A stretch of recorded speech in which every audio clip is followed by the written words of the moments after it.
ವ್ಯಾಸಾಯ ಭವನಾಶಾಯ ಶ್ರೀಶಾಯ ಗುಣರಾಶಯೇ ಹೃದಯಾಯ ಶುದ್ಧವಿದ್ಯಾಯ ಮಧ್ವಾಯ ಚ ನಮೋ ನಮಃ.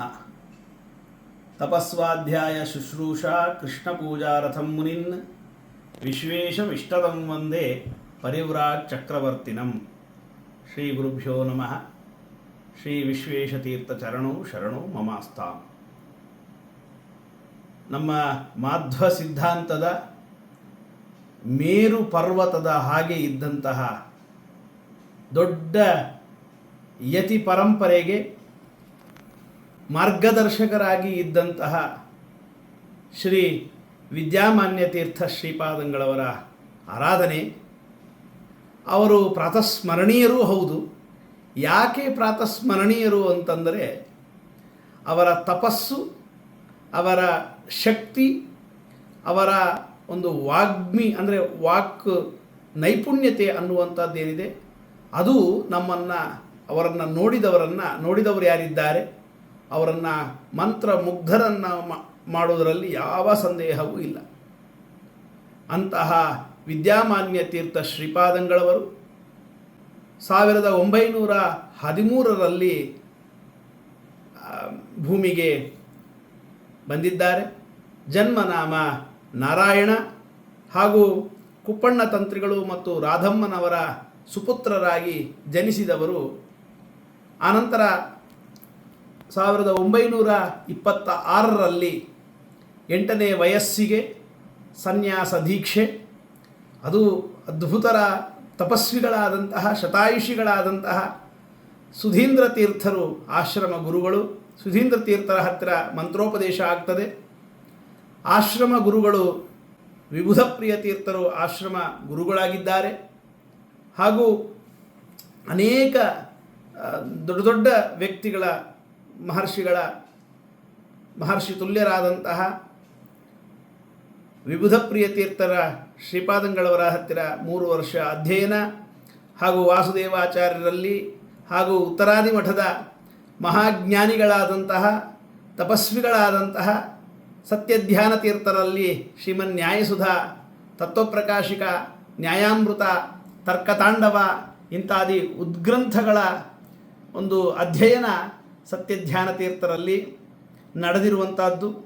ಆನಂತರ ಸತ್ಯಧ್ಯಾನ ತೀರ್ಥರೇ ಅವರನ್ನು ಬೀಳ್ಕೊಡುವ ಸಂದರ್ಭದಲ್ಲಿ ನೀವು ಒಂದು ವಿದ್ಯಾ ಭಂಡಾರ ಅಂತ ಹೇಳಿ ಹೊಗಳಿಸಿಕೊಂಡಂತಹ ಮಹಾನ್ ವ್ಯಕ್ತಿಗಳು ವಿದ್ಯಾಮಾನ್ಯ ತೀರ್ಥರು.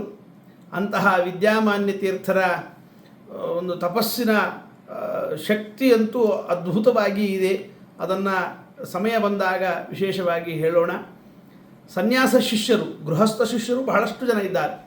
ಸನ್ಯಾಸ ಶಿಷ್ಯರಲ್ಲಿ ಪ್ರಥಮರಾದವರು ಪರಮಪೂಜ್ಯ ವಿಶ್ವೇಶತೀರ್ಥ ಶ್ರೀಪಾದಂಗಳವರು ಹಾಗೂ ಅಧಮಾರು ಮಠದ ವಿಶ್ವಪ್ರಿಯ ತೀರ್ಥರು, ಪುತ್ತಿಗೆ ಮಠದ ಸುಗುಣೇಂದ್ರ ತೀರ್ಥರು, ಭಂಡಾರಿಕೆರೆ ಮಠದ ವಿದ್ಯೇಶಿ ತೀರ್ಥರು, ಪಲಿಮಾರು ಮಠದ ವಿದ್ಯಾಧೀಶ ತೀರ್ಥರು.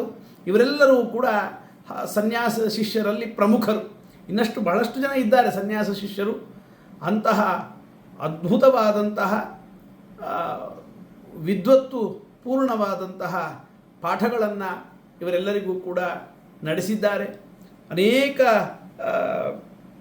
ವಾಗ್ಯುದ್ಧಗಳು, ಸುಮಾರು ವಾಗ್ಯುದ್ಧಗಳನ್ನು ಮಾಡಿದ್ದಾರೆ. ಅದರಲ್ಲಿ ಪ್ರಧಾನವಾಗಿ ಅವರ ಹೋರಾಟ ಎಲ್ಲಿತ್ತು ಅಂದರೆ ಎಲ್ಲರಿಗೂ ಒಂದೇ ಏಕಾದಶಿ ಆಗಲಿ ಅಂತ ಪ್ರಪ್ರಥಮವಾಗಿ ಸುಮಾರು ಜನ ಹೋರಾಟ ಮಾಡಿದ್ದಾರೆ.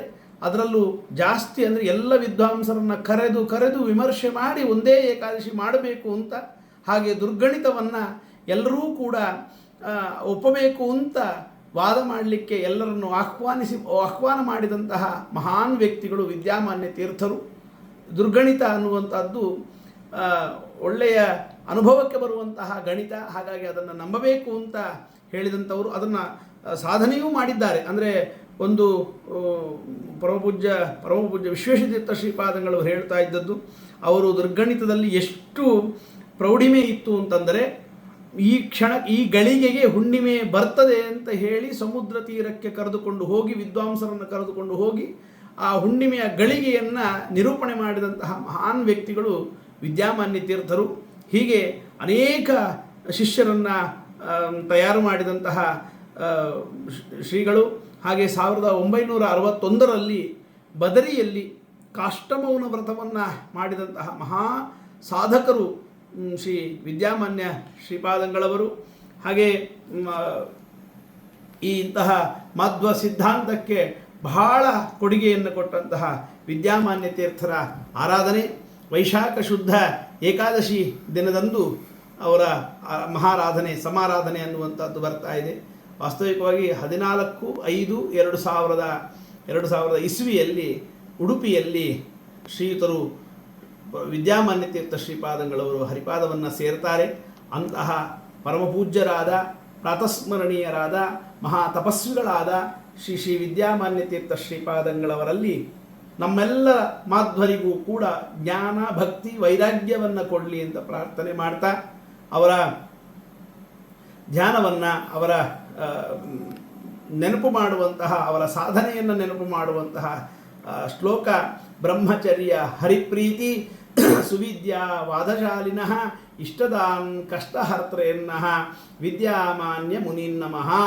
ಅದನ್ನು ಸ್ಮರಣೆ ಮಾಡ್ತಾ ವಿದ್ಯಾಮಾನ್ಯ ತೀರ್ಥ ಶ್ರೀಪಾದಂಗಳವರಲ್ಲಿ ಚರಣಾರವಿಂದಗಳಲ್ಲಿ ಪದೇ ಪದೇ ನಮಸ್ಕಾರವನ್ನು ಮಾಡ್ತಾ ನಮ್ಮೆಲ್ಲರಿಗೂ ಕೂಡ ಜ್ಞಾನ ಭಕ್ತಿ ವೈರಾಗ್ಯವನ್ನು ಕೊಡಲಿ ಅಂತ ಪ್ರಾರ್ಥನೆ ಮಾಡ್ತಾ ಮುಗಿಸ್ತಾ ಇದ್ದೇನೆ. ಶ್ರೀಕೃಷ್ಣಾರ್ಪಣಮಸ್ತು.